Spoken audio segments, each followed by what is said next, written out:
فريقا يلوون ألسنتهم بالكتاب لتحسبوه من الكتاب وما هو من عند الله ويقولون على الله الكذب وهم يعلمون. صدق الله العظيم.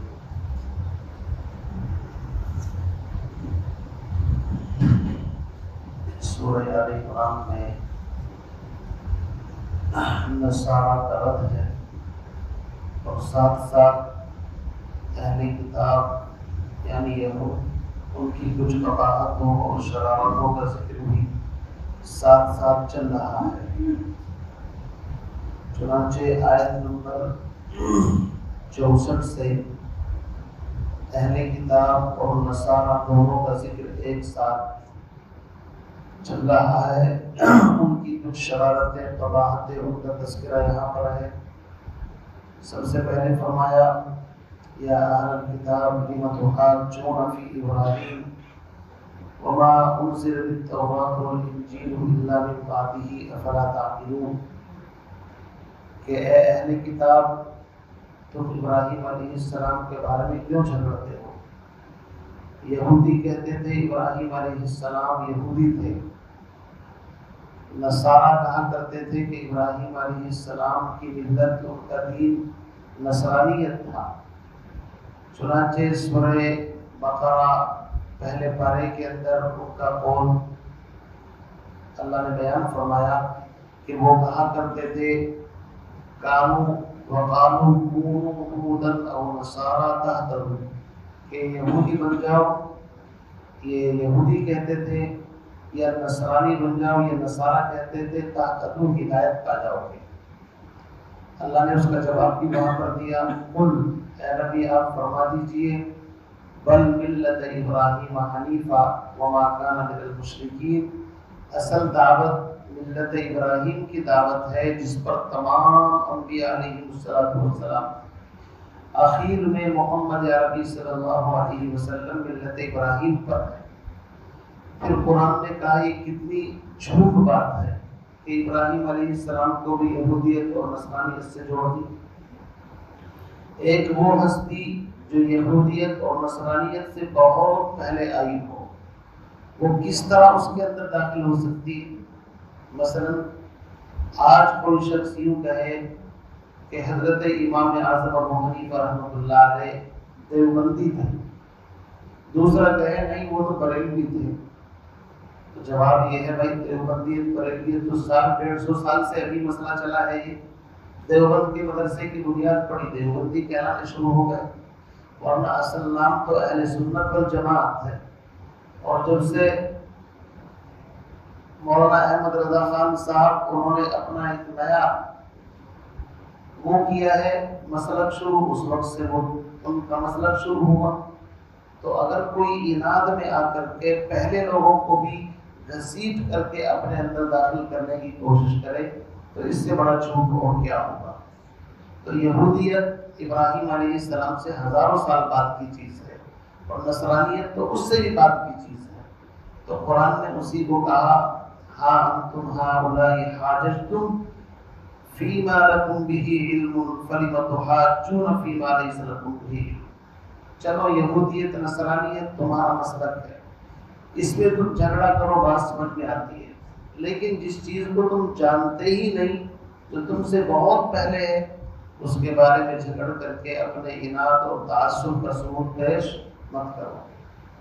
پھر آگے قرآن نے وضاحت بھی فرما دی ما کان ابراہیم یہودیا ولا نصرانیا ولکن کان حنیفا مسلما وما کان من المشرکین.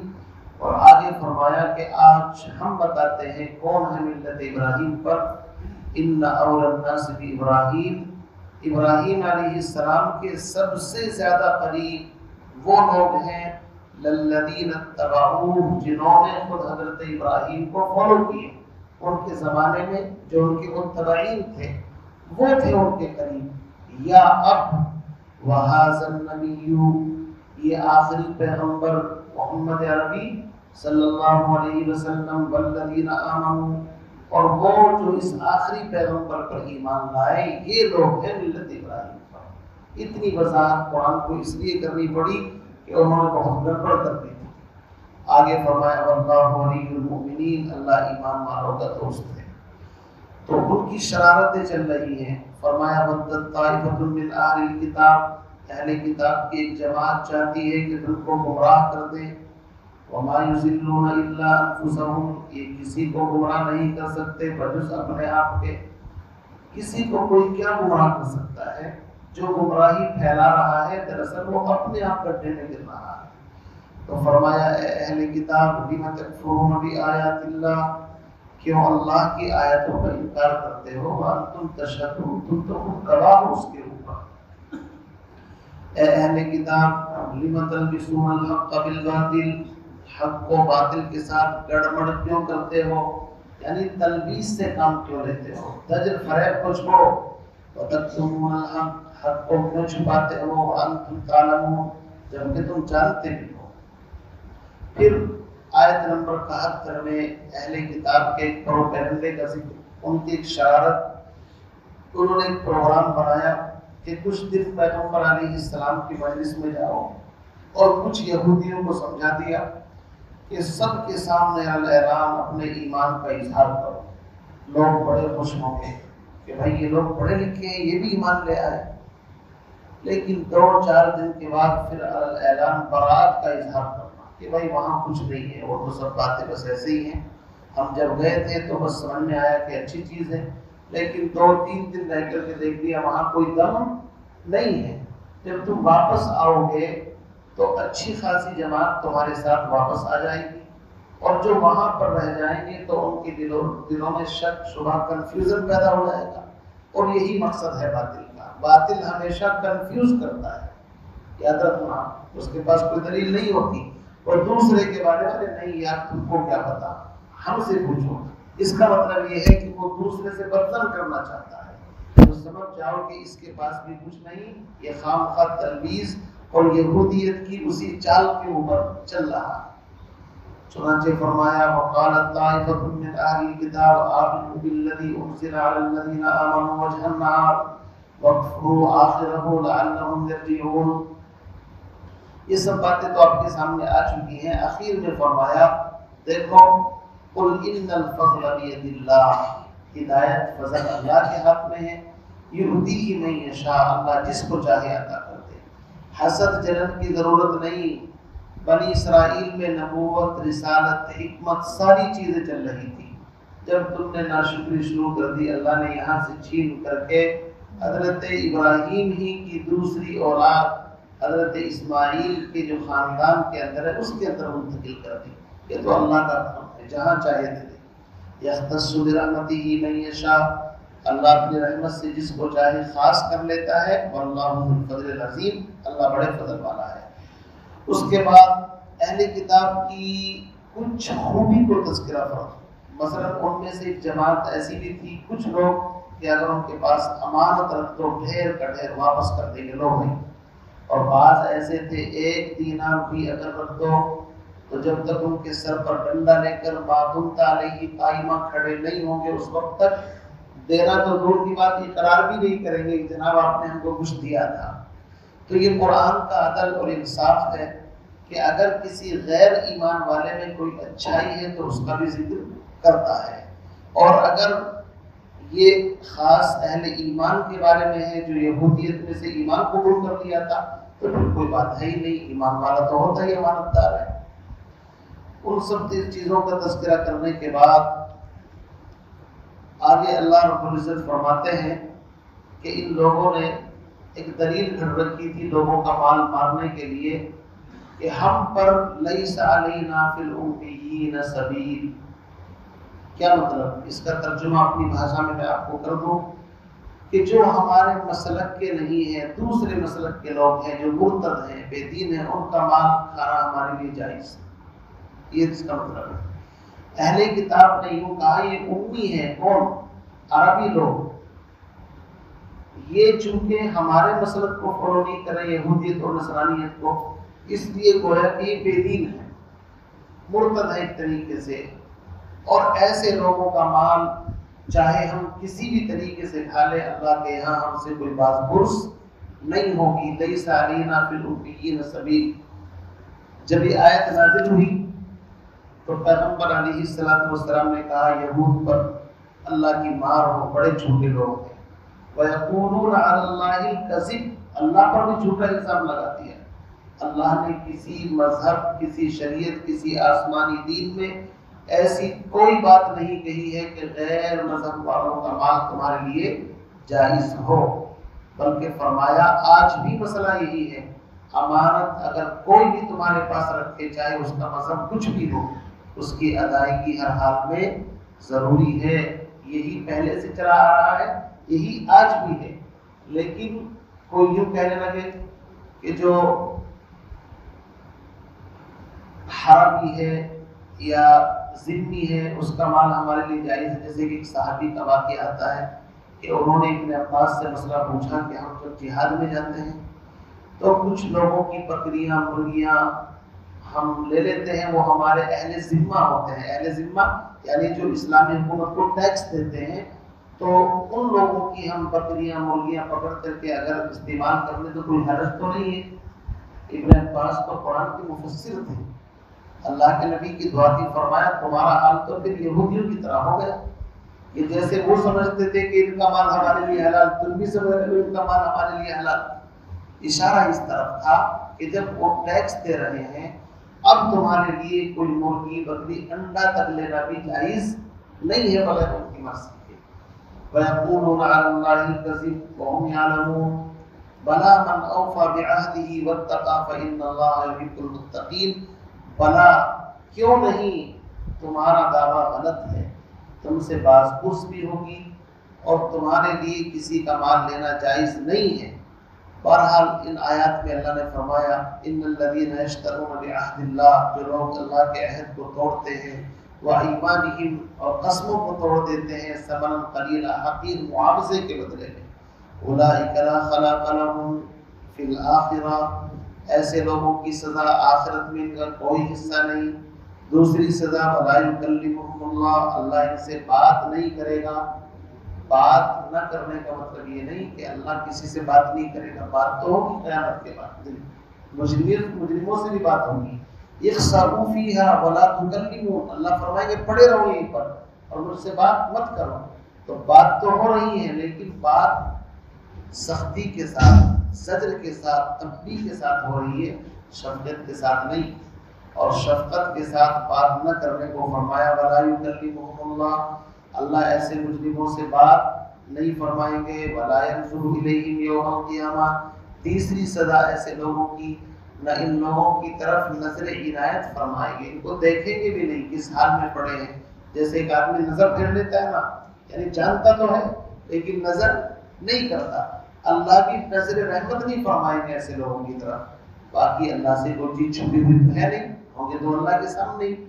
فرمایا ولا یزکیہم، اور چوتھی سزا نہ اللہ ان کا تزکیہ کرے گا۔ دنیا میں جو سزائیں ملتی ہیں ان سے گناہوں کی پاکیزگی ہوتی ہے، یاد رکھیے، لیکن ایسے لوگ جو ابدی مجرم ہیں جب وہ جہنم میں جائیں گے تو ان کا جہنم میں جانا تزکیے کے لیے نہیں ہوگا، بلکہ ان کے اوپر تو اور دن بدن عذاب بڑھتا چلا جائے گا۔ سمجھا نہیں؟ البتہ ایمان والے اگر جہنم میں جانا پڑا تو ان کا جانا تزکیے کے لیے ہوگا، ان کو پاک صاف کر کے پھر جنت میں لانا ہے۔ لیکن چونکہ یہاں تو مجرمین کی سزا ہے تو ولا یزکیہم کا مطلب یہ ہے ان کا تزکیہ نہیں، صفائی نہ قلوب کی ہوگی، نہ ظاہری نہ باطنی، چونکہ دنیا دارالعمل، یہاں عمل کیا نہیں، اور وہاں دارالجزا ہے، اور دارالجزا کے اندر جو اعمال ہوں گے وہ پٹائی کے طور پر ہوں گے، وہاں کوئی تزکیہ نہیں ہوگا۔ وَلَهُمْ عَذَابٌ أَلِيمٌ، اور پانچویں سزا ان کے لیے دردناک عذاب ہے۔ یہاں تک کہ میں نے پیچھے کے ساتھ اس لیے چونکہ ایک ہفتے کے قریب ہو چکا ہے تاکہ ربط آپ کے ذہن میں آ جائے کہ اصل موضوع ٹاپک یہ چل رہا ہے، یہود و نصارہ کی تردید چل رہی ہے یہاں پر، ان کی مذمت، اور یہ مذمت ابھی تقریباً 2 رکوع تک چلے گی۔ درمیان میں نبی کی رسالت کا بڑے ٹھوس انداز میں ذکر آنے والا ہے، وَإِذْ أَخَذَ اللَّهُ مِيثَاقَ النَّبِيِّينَ، اور 2-3 رکوع کے بعد ایک آیت آئے گی لَيْسُوا سَوَاءً، قانون نمبر 4 میں آئے کہ نہیں ہے؟ کیا مطلب؟ یہ دونوں برابر نہیں ہیں۔ کیا مطلب؟ یعنی جو لوگ غلط کام کرتے رہے اور جو لوگ صحیح کام کرتے رہے دونوں ایک پلیٹ فارم پر اکٹھے نہیں ہو سکتے. وہاں قرآن میں جا کر کے ایک ہی لفظ میں پوری اسٹوری کا ترجمہ اور حل نکالتی ہے. سمجھے کہ نہیں؟ میں آپ کو اشارہ اس لیے کر رہا ہوں تاکہ آپ یہ نہ سمجھے کہ بھائی ٹاپک عجیب طرح کا چل رہا ہے تو ان کی شرارتیں چل رہی ہیں. ایک شرارت اور سنو. آیت نمبر 78 میں اللہ نے جو شرارت بیان فرمائی ہے وہ یہ ہے کہ جب وہ گفتگو کرتے تھے اہل کتاب، گفتگو کا مطلب یہ ہے جیسے تورات پڑھنی شروع کر دی، انجیل پڑھنی شروع کر دی، کوئی آیا وہاں پر کہ بھائی دیکھیں تو نئے آدمی کو دیکھ کر کے جہاں تذکرہ آتا تھا محمد عربی صلی اللہ علیہ وسلم کا تو زبان کو موڑ کر کے کچھ سے کچھ پڑھ دیتے تھے. اب سننے والا تو یہی سمجھے گا کہ شاید یہ بات ایسی ہی لکھی ہوئی ہے، اس کو کیا پتا بیچارے. یعنی یا تو تحریف لفظی ہی کرتے تھے یا تحریف معنوی کہہ لیجیے. لفظ میں تو تحریف نہیں کرتے تھے لیکن ترجمہ اور اس کا مطلب بیان کرتے ہوئے بات کو کہیں سے کہیں لے جاتے تھے. مثلا صاحب معالم التنزیل مفسر ہیں، انہوں نے ایک مثال دے کر کے سمجھایا. جیسے کہ کوئی کہے کہ بھائی کعبے کی قسم کھاؤ، حالانکہ کعبے کی قسم کھانا جائز نہیں ہے، ایک مثال سمجھانے کے طور پر. تو انہوں نے کہا اس طرح زبان کو کہتے کہ جس سے سننے والا سمجھتا کعبہ کہا ہے، حالانکہ کعبہ نہیں بلکہ کعبہ کہہ دیتے تھے. اور ہمارے یہاں کی زبان کے اندر کعبہ اس کو کہتے ہیں جس کے اندر مرغیوں کو یا بچوں کے جو کبوتر ہوتے ہیں جس کو ڈربا کہتے ہیں اس کو کہتے ہیں. یعنی بات کو کہیں سے کہیں لے جانا. یہ اسی طریقے سے جیسے موسیٰ حضرت ابراہیم علیہ السلام کا ذکر آتا تھا اور حضرت اسماعیل کا کہ ان کی قربانی کہاں ہوئی ہے، صفا مروہ پہاڑی کے قریب. تو یہ لوگ جب ان کا ذکر آتا تو بالکل تاکہ حضرت اسماعیل کا ذکر قربانی کے ہی اس کے اندر نہ آئے بلکہ ان کے یہاں آج بھی یہ ہے، وہ اس پر بضد ہے کہ قربانی کا واقعہ مکے کے اندر نہیں بلکہ بیت المقدس کے اندر پیش آیا ہے. اور دلیل کیسے کھڑی کہ تم جو کہتے ہو جس کو مینا یا جس کو تم کہتے ہو وہاں پر ہو، تو اس کو مینا سے بڑھا کر کے مطلب مثال کے طور پر الگ اس کو اس انداز سے پیش کر دیا کہ وہ کسی پہاڑی کا نام ہے جو بیت المقدس فلسطین کے اندر ہے. یہ اسی طریقے سے حضرت کیا نام ابراہیم علیہ السلام کا ذکر بالکل الگ سے کاٹ کر کے پیش کرتے ہیں، اسماعیل علیہ السلام سے بالکل الگ. یہ اسی طریقے سے آج بھی کتابوں کے اندر یہ جو بات نقل چلی آ رہی ہے کہ حضرت اسماعیل ان کی پیدائش حضرت اس سے ہوئی کیا نام ہاجرہ سے. تو ہاجرہ کو باندی بنا کر کے پیش کر دیا انہوں نے. باندی مطلب تاکہ ان کا درجہ گھٹ جائے، جبکہ بہت ساری کتابوں میں لکھا ہے کہ وہ عزیز جو بادشاہ مصر تھا اس کی بیٹی تھی. تو یہ سب گڑبڑ اس طرح کی تحریف معنوی کر کے یہ ایسا ہی ہے جیسا کہ میں نے جناب کو سمجھایا تھا کہ حضرت عیسیٰ علیہ السلام جب آئیں گے تو دجال کو مقام لد پر قتل کریں گے. لد جہاں اسرائیل نے ایئرپورٹ بنایا ہے. تو مرزا غلام احمد قادیانی نے چونکہ اپنے آپ کو مسیح کہا ہے کہ مسیح تو چلے گئے دنیا سے، وہ نہیں آئیں گے، البتہ ان کا مثل آئے گا اور وہ میں آ چکا ہوں دنیا کے اندر. لوگوں نے پوچھا کہ بھائی وہ تو مقام لد پر آ کر کے دجال کو قتل کریں گے. تو اس نے تلبیس سے اور اسی طرح کی مکاری سے کام لیا. اس نے کہا وہ لد نہیں بلکہ لدھیانہ ہے جو پنجاب کے اندر ہے. سمجھے؟ تو یہ اس طرح کی باتیں کہیں سے کہیں بات کو لے جانا یہ ان کی خاص صفت تھی. کن کی؟ اہل کتاب کی جماعت کی. سب نہیں کرتے تھے چونکہ قرآن نے سب کو نہیں کہا ہے، کہا ایک جماعت ایسا کرتی تھی. تو اس طرح کی جو تلبیسات ہیں، یہ اس طرح کی جو مطلب یہ بدماشیاں ہیں، زبان کو موڑ کر کے کہنا کچھ اور سمجھنے والا کچھ سمجھے، یہ بہت گھٹیا چیز ہے. اسی کو فرمایا وَإِنَّ مِنْهُمْ کا مطلب قرآن عدل سے کام لینا. سب ایسے نہیں تھے لیکن کچھ لوگ ان اہل کتاب میں سے ایسے ہیں. لَفَرِيقًا ایک جماعت ایسی ہے یلوون السنتہم. لیون کے معنی آتے ہیں زبان کو موڑ کر کے بات کو سننے والے کو چکما دے دینا.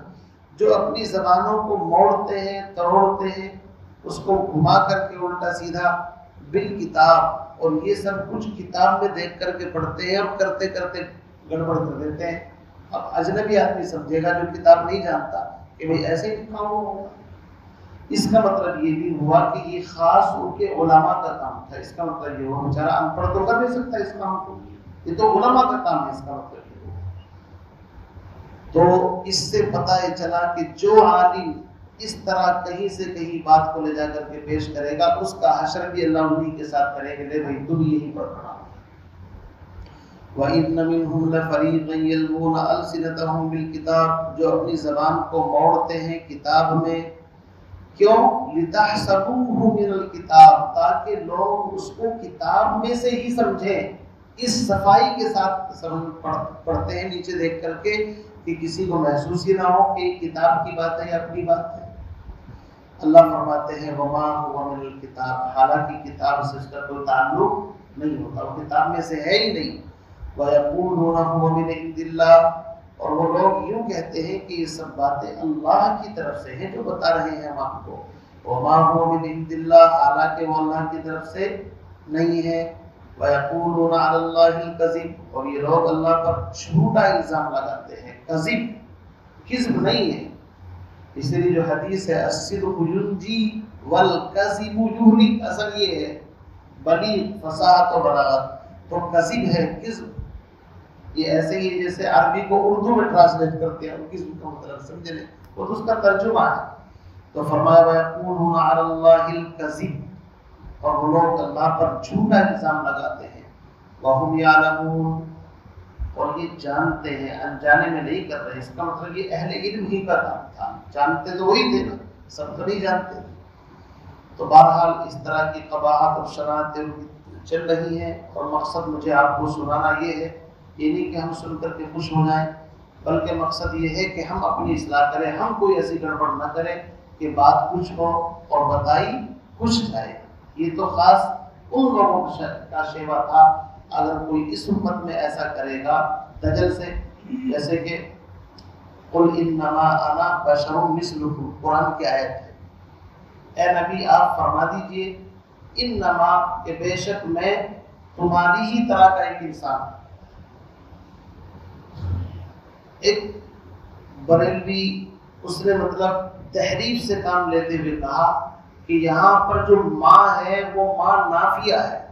کیا کہا اس نے؟ ماں نافیہ، اور نافیہ کا مطلب یہ ہوگا یعنی میں تمہاری طرح کا انسان نہیں ہوں، ترجمہ کہیں سے کہیں پہنچا دیا۔ قرآن تو کہہ رہا میں تمہاری طرح کا انسان ہوں، اور جب ماں نافیہ لیں گے، ماں قل انما انا بشر، تو یہاں انما کے اندر جو ماں ہے اس کو نافیہ لے کر کے ترجمہ یہ کیا، اے نبی آپ اعلان کر دیجئے کہ میں بشر ہی نہیں ہوں، ماں بشر ہوں، اس کو اس کے ساتھ جوڑ دیا۔ یہ سب تحریفات اور اس طرح کی بدماشیاں وہ لوگ کرتے ہیں کہ جن کو اللہ کا ڈر خوف ذرہ برابر بھی نہیں ہوتا۔ حالانکہ سیدھی سچی بات بتانی چاہیے، قرآن یہ میسج دینا چاہتا ہے آپ کھل کر کے کہہ دو میں تمہاری طرح کا ہی انسان ہوں، جس طرح تم کھاتے ہو پیتے ہو سوتے ہو سب میں بھی کرتا ہوں، فرق یہ ہے یوحا الیہ، مجھ پر وحی آتی ہے تم پر وحی نہیں آتی، فرق وحی کا ہے۔ البتہ یہ بھی فرق ہے کہ جس پر وحی آتی ہے وہ عام انسان نہیں ہوتا، ہم بھی مانتے ہیں، ہم بالکل یہ نہیں کہتے کہ نعوذ باللہ نبی ہماری ہی طرح کے انسان تھے، بھائی ہم تو گنہگار ہیں، حقیقت بات ہے، لیکن نبی تو صحابہ رحمۃ للعالمین ہے۔ اب ہم انما انا بشر مثلکم کو وہ یہ سمجھتے ہیں کہ گویا کہ اپنی طرح کہہ رہے ہیں، بھائی ہم تو بازاروں میں ادھر ادھر جھوٹ بھی بول دیتے ہیں، نمازیں بھی ہماری چھوٹ جاتی، پتنی کتنی گڑبڑیں کرتے ہیں۔ تو انما انا بشر سے لفظ بشریت کی طرف اشارہ ہے کہ بس بشر ہونے کے میں تم جیسا ہوں، باقی تو ویسے تو نبی میں ہم نے بہت فرق ہے زمین آسمان کا، ہم بھی تسلیم کرتے ہیں اس چیز کو۔ بہرحال اس آیت سے اشارہ یہ ملتا ہے کہ اس طرح کی جو گڑبڑیں ہوتی ہیں کہ مفہوم بدل جائے، چاہے تحریف لفظی ہو چاہے تحریف معنوی ہو، بالکل شریعت میں جائز نہیں ہے، گناہ کبیرہ ہے، اور اگر کسی نے ایسی کی ہو تو توبہ کرے اللہ تعالیٰ سے، اللہ تعالیٰ مجھے بھی آپ کو بھی ان تمام قسم کی جو کوتاہیاں جن کی اہل کتاب کی ذکر کی جا رہی ہیں، میری آپ کی پوری امت مسلمہ کے علماء کی خاص طور سے حفاظت فرمائے اور دین کو صحیح انداز میں امت کے سامنے پیش کرنے کی توفیق عطا فرمائے۔ سبحان اللہ، سبحان اللہ۔